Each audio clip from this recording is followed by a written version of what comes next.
अस्सलामुअलैकुम। कैलकुलस 2 में हमारे पास टॉपिक है Leibniz theorem. If y equal to u v where u and v are functions of x processing the derivative of order n। u और v हमारे पास दो functions हैं। जब हम उनका nth डेरिवेटिव लेते हैं तो हमारे पास लीबनीज़ थ्योरम का फार्मूला आता है कि y n, ये देखें y का nth डेरिवेटिव हो गया n0 un v plus n1। ये है कॉम्बिनेशन। ये क्या है? कॉम्बिनेशन को रिप्रेजेंट करता है। Represent the number of I combination of n elements. ये कॉम्बिनेशन है, ठीक है। नेक्स्ट उस पर इंशाल्लाह आगे जाकर मैं इस कॉम्बिनेशन को डिस्कस करूँगा। un-1 v1, तो ये n-1 डेरिवेटिव है, v1 डेरिवेटिव, v का फर्स्ट डेरिवेटिव। इस तरह से n कॉम्बिनेशन 2 un-2, ये n-2 क्या हो गया?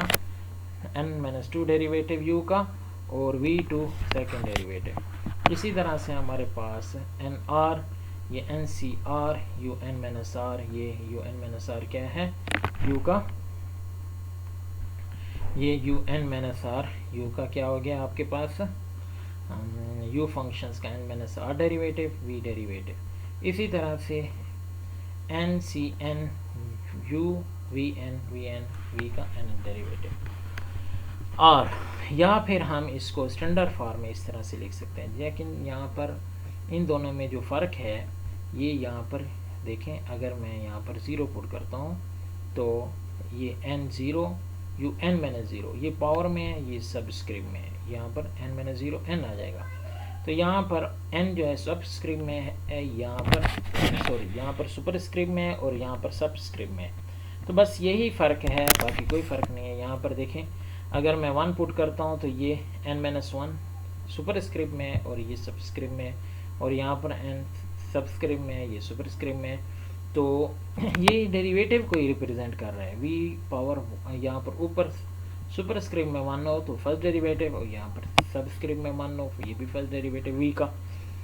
तो ये स्टैंडर्ड फॉर्म थी लीबनीज़ थ्योरम की। और ये समेशन सम को कहते हैं। ये देखें, सम को कहते हैं। इस तरह से i की जगह पर 0 लिखें तो फर्स्ट टर्म आ जाएगी, i की जगह पर 1 लिखें तो ये सेकंड टर्म आएगी, i की जगह पर 2 लिखें ये आपके पास थर्ड टर्म, और i की जगह पर n लिखें तो ये आपके पास आ जाएगा। तो in क्या है हमारे पास? ये कॉम्बिनेशंस है, ठीक हो गया स्टूडेंट्स। तो यहाँ पर आपके पास ये कॉम्बिनेशंस आ जाएगा। अब हम न्यूमेरिकल क्वेश्चन पे डिस्कस करते हैं कि ये किस तरह हम इनको सॉल्व करेंगे। फर्स्ट क्वेश्चन में n डेरिवेटिव लेना है हमने y equal to x3 log x। x3 हमारे पास u, इसको नाम दे दें, log x को v का नाम दे दें। अब मैं जब u का फर्स्ट डेरिवेटिव लेता हूँ तो 3x square, second derivative 6x, जब हम थर्ड डेरिवेटिव लेते हैं तो 6 कांस्टेंट आ जाएगा। इसी तरह से ही हमारे पास u4 लेता हूँ तो ये 0 आ जाएगा, ठीक है जी। अब यहाँ पर हमारे पास ये आपके पास u4 थर्ड फोर्थ डेरिवेटिव में 0 आ गया। इसी तरह से v1 लॉग का, तो log का derivative 1/x, second derivative -1/x, third derivative 1/x3। अगर इसकी समझ नहीं आ रही तो मैंने लेक्चर में, प्रीवियस लेक्चर में टॉपिक नाम था हमारे पास derivative of the logarithmic function, उसको देखें, ये आपको समझ आ जाएगी। यहाँ पर derivative of the polynomial function है, इसके ये पोलिनोमियल फंक्शन है, डेरिवेटिव ऑफ पोलिनोमियल फंक्शन पे भी लेक्चर पढ़ा है, उसको देख लें, आपको समझ आ जाएगी। यूजिंग द लीबनीज़ थ्योरम, ये मैंने लीबनीज़ थ्योरम जो यहाँ पर मैंने पीछे लिखा था वो सारा यहाँ पर लिख लिया है। अब यहाँ पर एंड पे डॉट डॉट लगा लिया, मतलब अप टू सो ऑन जा रहा है। अब हमने n इक्वल टू 3 पुट कर दिए, जहाँ पे n था वहाँ पर हमने 3 पुट कर लिया। अब बात यह है कि n इक्वल टू 3 पुट कर रहे हैं, 4 क्यों नहीं पुट कर रहे हैं? जब मैं 4 पुट करता हूँ तो यहाँ पर n लिखा हुआ है, तो ये यहाँ पर u4 आ जाएगा, और u4 तो हमारे पास 0 आ जाएगा। अगर मैं 5 पुट करता हूँ तो u5 0, तो ये 0 हो जाएगा, ठीक है जी। अब 5 पुट किया, 5 - 1 4 हो जाएगा, u4 भी 0 होगा, फिर 5 - 2 तो u3 से ही 5 माइनस 2 3, u3 से ये हमारे पास स्टार्ट होगा, जो मैं यहाँ पर स्टार्ट ऑलरेडी u3 से ही कर रहा हूँ। तो मतलब u4 भी करता हूँ, u5 करता हूँ, u6 करता हूँ, वो सारे के सारे ज़ीरो हैं, ज़ीरो से मल्टीप्लाई लेंगे, ज़ीरो हो जाएंगे। तो u3 से हमारे पास एक कांस्टेंट वैल्यू आ रही है, तो हम u3 से इनको सॉल्व कर रहे हैं। अब y3, तो n की 3 वैल्यू पुट की तो y3, तो ये c0 हमारे पास 6 log x। फिर इसी तरह से हम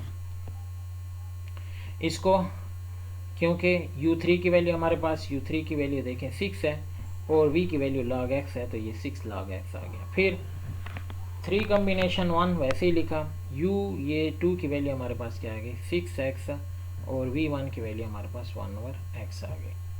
इसी तरह से u कॉम्बिनेशन 2 वैसे ही आ गया, u1 आता है, u1 हमारे पास 3x² वैसे आ गया, और v2 आपके पास क्या आ गया, v2 की वैल्यू -1/x² आ गई।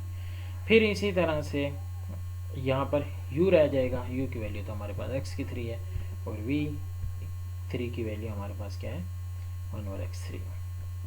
अभी x² से x की 3, x3 से x से कैंसिल हो गए, तो यहाँ पर 6 log x आ गया। देखें 3 कॉम्बिनेशंस 0 को यहाँ पर फार्मूले के अंदर, यहाँ पर 3 n की जगह पर 3 है, जी k की जगह पर 0 है, तो ये 3 फैक्टोरियल, k का 0 फैक्टोरियल, 3 माइनस 0 3 फैक्टोरियल, 3 फैक्टोरियल से कैंसिल, 0 फैक्टोरियल 1 के इक्वल होता है। ठीक है, 0 फैक्टोरियल 1 के इक्वल आ गया, तो ये नीचे 1 ऊपर 6 फैक्टोरियल कैंसिल 1 आता है, तो ये 1 6 log x से कैंसिल होगा, तो 6 log x आ जाएगा।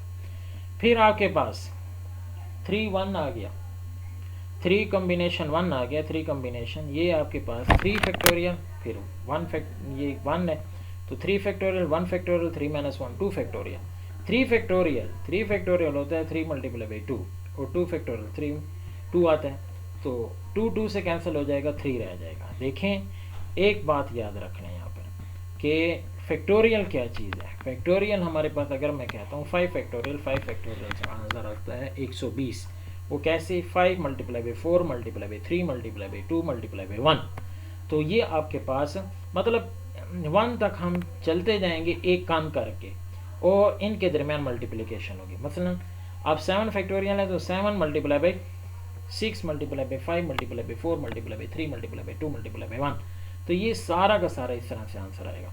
तो अब यहाँ पर ये आपके पास 3 फैक्टोरियल था, 3 मल्टीप्लाई बाई 2 और मल्टीप्लाई बाई 1, और यहाँ पर नीचे 2 फैक्टोरियल था, 2 मल्टीप्लाई बाई 1, तो 2 से कैंसिल 3 रह जाता है, तो 3 से 6 से मल्टीप्लाई खाएगा, तो हमारे पास 18 x से कैंसिल, फिर प्लस माइनस माइनस, अब यहाँ पर 3 2 है, फिर ये 3 यहाँ पर लिखने 3 फैक्टोरियल, ये नीचे 2 फैक्टोरियल, 3 माइनस 2 1 फैक्टोरियल, 1 फैक्टोरियल 1 के इक्वल होता है, और 0 फैक्टोरियल भी 1 के इक्वल होता है।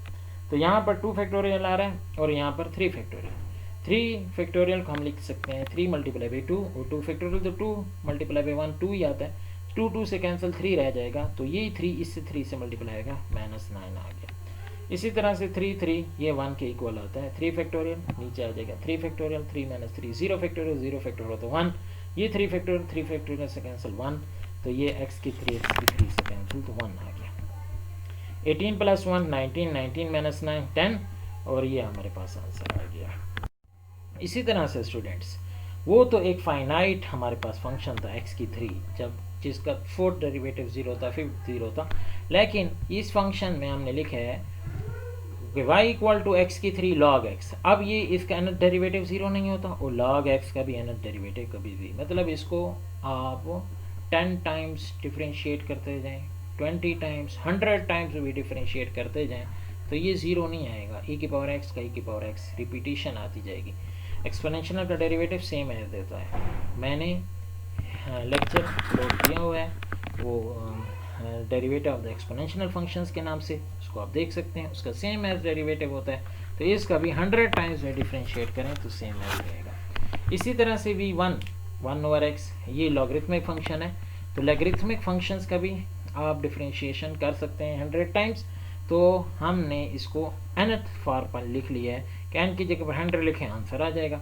देखें ये कॉमन ही है कि एक दो पॉजिटिव आया, फिर नेगेटिव, फिर पॉजिटिव, फिर नेगेटिव, तो इस तरह से -1 की पावर n-1, ये देखें, इस पर n की वैल्यू पुट करें, 3 पुट करें तो ये आपके पास पॉजिटिव आएगा, क्योंकि यहाँ पर पॉजिटिव है, क्योंकि 2-1 तो ये 2 आ जाता है, 3-1 2 आ जाएगा, 2 माइनस का स्क्वायर प्लस हो जाता है। तो और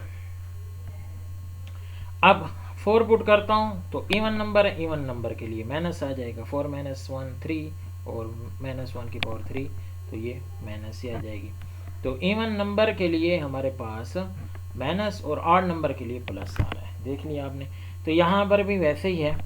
अब यहाँ पर 2 है तो यहाँ पर 2, यहाँ पर 3 तो यहाँ पर 3, यहाँ पर n है तो यहाँ पर भी n, x की पावर n। तो ये हमारे पास n डेरिवेटिव इस तरह से हमने लिख लिया है। और ये सेम एज है तो un भी हमारे पास क्या आएगा, e की पावर x। अब यहाँ पर आप देख लें कि हमारे पास इसको जब हम सॉल्व करते हैं तो किस तरह से करेंगे कि ये आपके पास un, यहाँ पर फार्मूला हमने लिख लिया है सारा लेबनीज़ थ्योरम का। तो ये un की वैल्यू e की पावर x पुट कर दी, v की वैल्यू log x, ये देखें log x पुट कर दी, un-1 v e की पावर x आ गया, और v1 हमारे पास 1/x आ गया। फिर un-2 वही e की पावर x सेम एज रहेगा, v2 ये हमारे पास आ गया। इसी तरह से un हमारे u की वैल्यू e की पावर x और vn की वैल्यू हमारे पास ये है, ये हमारे पास आ गई। अब हमने इसको सिंप्लीफाई कर लिया, इस तरह से हमारे पास n आ रहा है, n-1 आ रहा है, ये सारी वैल्यू हमने लिख ली है। अब हम क्या कर रहे हैं, इनको सिंप्लीफाई करके e की पावर x सब टर्म में e की पावर x को यहाँ पर कॉमन ले रहे हैं, ये हमारे पास आंसर आ रहा है।